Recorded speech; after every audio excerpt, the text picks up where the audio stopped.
Bonjour.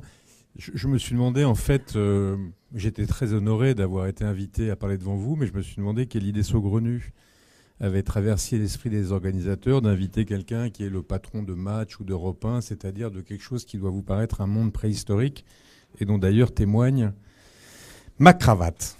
Et après, je me suis dit, de quoi je vais leur parler. Je me voyais mal faire la retape de la Gardère active et de sa révolution numérique. Non pas du tout que ça, non, j'en suis pas fier. Au contraire, je suis très fier de ce qui s'y fait. Mais j'ai tellement vu dans ce genre de séance des présidents ou des directeurs généraux d'entreprises qui vous expliquent en 20 slides à quel point ils sont géniaux et pourquoi leur entreprise est un astre solaire. Ça m'a tellement ennuyé comme spectateur que je ne me voyais pas vous l'imposer à mon tour. Donc je me suis dit que j'allais vous parler avec sincérité de ce qui me travaille sur ces questions en me disant que ça vous travaille sans doute aussi. Et ce qui me travaille, c'est quel monde sommes-nous en train de fabriquer? Ou plutôt, quel monde êtes-vous en train de fabriquer? C'est évidemment une question qu'on se pose rarement parce qu'on travaille, on est pris par ses projets, par son entreprise, sa famille, ses enfants, on court, on réussit des choses, on en loupe d'autres, on a des joies, on a des peines et on ne pense pas forcément à tout ça. On ne pense pas à ce qu'est la cité, ce qu'elle va devenir. On lit des journaux, on élit des hommes politiques dont on se dit qu'ils vont s'occuper de ça. À peine les a-t-on élus qu'on est déçus d'ailleurs. C'est pas forcément de leur faute. Dans le meilleur des cas, on leur en veut. Dans le pire, on s'en fiche parce qu'on a d'autres chats à fouetter. Et pourtant, on devrait s'occuper de ça. Et moi, je dois dire que les événements de ce début d'année, ce qui s'est passé le 11 janvier, Charlie, mais à la coïncidence d'autres événements, je sais pas quoi, le 70e anniversaire de la libération des camps ou la perspective de la conférence sur le climat, ont réveillé en moi l'idée qu'on ne pouvait pas se désintéresser de ces questions. Alors pourquoi je vous parle de ça à vous et ici? Parce que je pense que la révolution que vous êtes en train d'accomplir, vous qui êtes l'avant-garde, la fine fleur du digital et du numérique, cette révolution, c'est ça qui modifie radicalement notre monde. Et c'est pour ça que ça nous crée le devoir d'y réfléchir. Euh, Certains ont appelé la génération numérique les barbares. Hein, et ils font référence, c'est évident, à la fin de l'Empire romain. Donc ça veut dire que ceux-là pensent cette révolution digitale comme quelque chose qui est en train de détruire notre civilisation ou détruire des éléments fondamentaux de notre civilisation. Et quelque part, c'est vrai on peut se dire, je sais pas moi, la vie privée, par exemple, elle est soumise à des coups de butoir assez importants, ou euh, la vision académique qu'on avait du savoir, ou la certification par des journalistes de l'information. Enfin, je pourrais multiplier les exemples. Et si on est réactionnaire, réactionnaire, c'est ceux qui pensent qu'aujourd'hui, ça sera moins bien que hier et que demain, ça sera pire qu'aujourd'hui. Si on est réactionnaire, on ne voit que ça. On ne voit que la partie destruction. Alors qu'en fait, on devrait voir l'autre partie. La partie invention, la partie innovation, la partie création. Et elle est fantastique. C'est ça, me semble-t-il, qui est le plus impressionnant. C'est que dans le même temps où on fait bouger des éléments de la civilisation d'avant, on crée des libertés comme on n'en avait sans doute jamais vu avant. Euh, Avant, le savoir était l'apanage de quelques-uns et maintenant, il est partagé par beaucoup de gens. Avant, il y avait des sachants qui avaient le droit de s'exprimer de manière parfois arrogante et maintenant, la parole est libre. Ou bien dans le champ des entreprises, avant, il y avait des industries bien installées et tout à coup, on voit émerger des start-up. Donc, il y a une transformation radicale et qui n'est pas seulement négative, qui a, par bien des aspects, qui est positive et qui est même très positive, qui est, si j'employais un mot euh, comment dirais-je, sérieux, je dirais, c'est une accélération incroyable de la démocratie.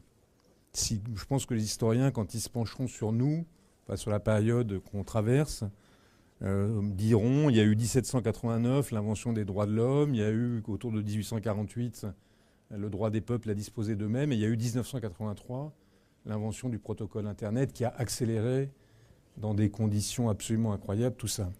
Mais en même temps, et c'est ça qui me travaille et que je partage avec vous, En même temps, c'est vrai que la caractéristique de cette révolution numérique, c'est que parce qu'elle répartit le pouvoir beaucoup plus que la société d'avant, parce qu'elle répartit le savoir beaucoup plus que la société d'avant, nous crée aussi l'obligation à nous de fabriquer notre propre destin, ou plutôt à vous. C'est-à-dire de définir les conditions dans lesquelles cette révolution va transformer notre monde. Et on doit se poser des questions. On ne doit pas se demander seulement est-ce que quand on agit, on respecte des règles légales, mais on doit aussi se demander est-ce qu'on respecte, ça va vous paraître un gros mot, des principes moraux. Pourquoi des principes moraux? Pas moraux au sens de la moralité traditionnelle, mais je vais prendre une analogie. C'est évident que notre génération considère que les actes, ces actes à elle, ont un impact sur le monde de la nature, va modifier la nature, vont modifier la nature qu'on livrera aux générations futures, et nos générations se sentent une responsabilité à l'égard de la nature. Eh bien, je pense qu'il y a quelque chose du même ordre avec le monde numérique. On doit se sentir responsable des actes que nous posons et de l'impact qu'ils auront sur les générations futures. Si le mot écologie avait pas une dimension trop politique, ou s'il n'avait pas justement une résonance un peu anti-progrès, je dirais volontiers qu'on doit réfléchir à une écologie du numérique. C'est quoi la civilisation numérique qu'on est en train de fabriquer? Alors concrètement, comment ça se traduit? Je vais quand même parler de Lagardère Active, du coup, quoique j'ai promis de ne pas le faire. Lagardère Active, j'aurais peut-être dû commencer par ça. C'est la branche média du groupe Lagardère. Elle fait à peu près 1 milliard d'euros de chiffre d'affaires qui se répartissent équitablement entre la moitié, c'est de la presse, le JDD, Match, Elle, etc. Et l'autre moitié, c'est l'audiovisuel, Europe 1, Virgin, Gulli. Et le numérique traverse tout ça. Et évidemment, on est en plein dans la révolution numérique. Non pas parce qu'on déploie une stratégie numérique, c'est pas qu'on a une stratégie numérique à côté de la stratégie des radios, de la stratégie de la télé ou de la stratégie de la presse. La stratégie numérique, c'est une stratégie numérique globale pour toutes ces activités, parce que toutes, elles sont dans cette révolution, et le numérique est leur écosystème. Je vais vous prendre un exemple. Quel est le métier qu'on fait quand on fait des médias? C'est le métier de Lagardère Active. On met en relation des contenus et des audiences et des annonceurs. Or, les trois éléments de ce triangle, les annonceurs, les audiences et les contenus, sont révolutionnés par le numérique. Je vais prendre l'exemple d'Europe 1.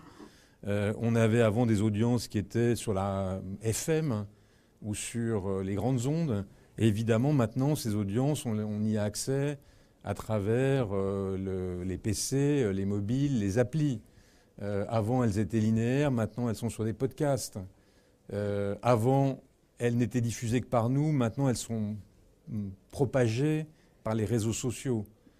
Donc nos audiences ont été transformées, la façon d'y accéder a été transformée, et leur façon d'écouter la radio a changé. Les contenus ont été bouleversés, puisque avant on ne fabriquait que de la radio, que du son, et maintenant on fabrique de la vidéo, des photos, des textes, des infographies, et donc on a fantastiquement enrichi les contenus, on les a fait muter. Et les annonceurs, ils ne se préoccupent pas plus seulement de mettre un spot à certains moments de la grille de la radio. Ils attendent de nous des opérations multiplateformes, complexes, enrichies elles aussi, et même de ce qu'on appelle maintenant du native advertising, c'est-à-dire de la coproduction avec nous des contenus. C'est vrai d'Europe 1, mais donc on a mis en place un projet qui s'appelle Europe 1 Plus, et qui essaie de transformer Europe 1 dans ce monde nouveau et de faire face à cette mutation. Mais ce qui est vrai d'Europe 1 est vrai de Match. Chez Match, ça ne s'appelle pas Match Plus, ça s'appelle Match 360, mais c'est pareil. Parce que les magazines, eux aussi, ne sont plus seulement sur le print, ils sont sur tous les supports, ils ne sont pas seulement écrits, etc., etc.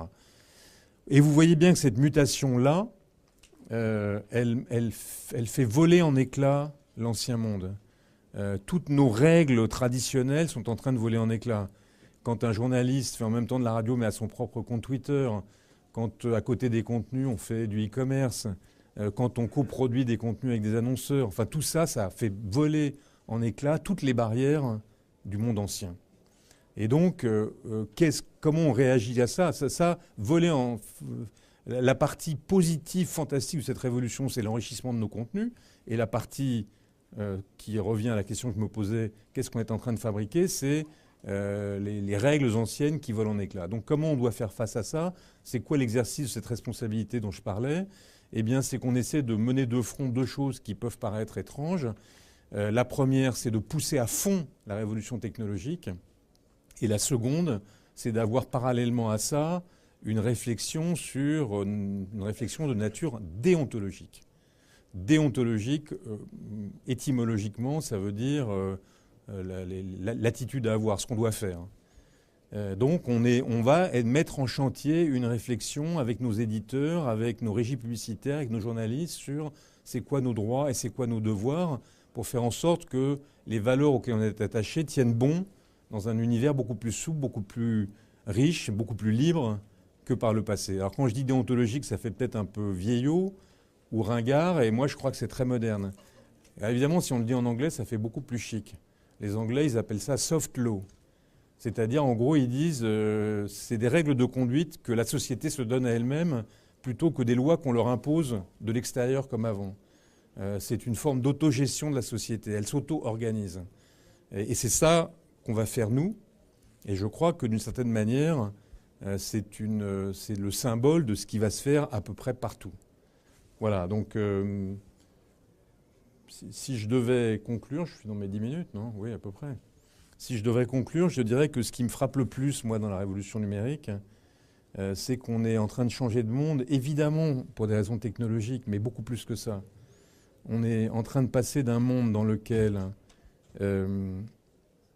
qui était régi par l'autorité de quelques-uns, à un monde qui va être régi par la responsabilité de chacun, par notre responsabilité à tous.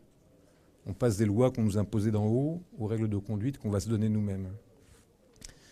Et je voudrais citer Ben Parker, qui n'est pas n'importe qui, puisqu'il est l'oncle de Spider-Man, et qui disait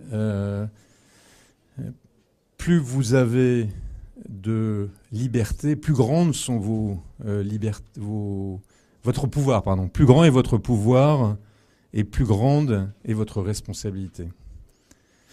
Et donc ce monde-là, c'est votre monde, à vous, les digital natives.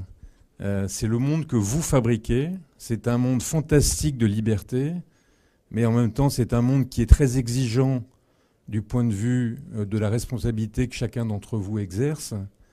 Et je ne doute pas qu'on va le fabriquer tous ensemble d'une manière qui soit authentiquement humaine.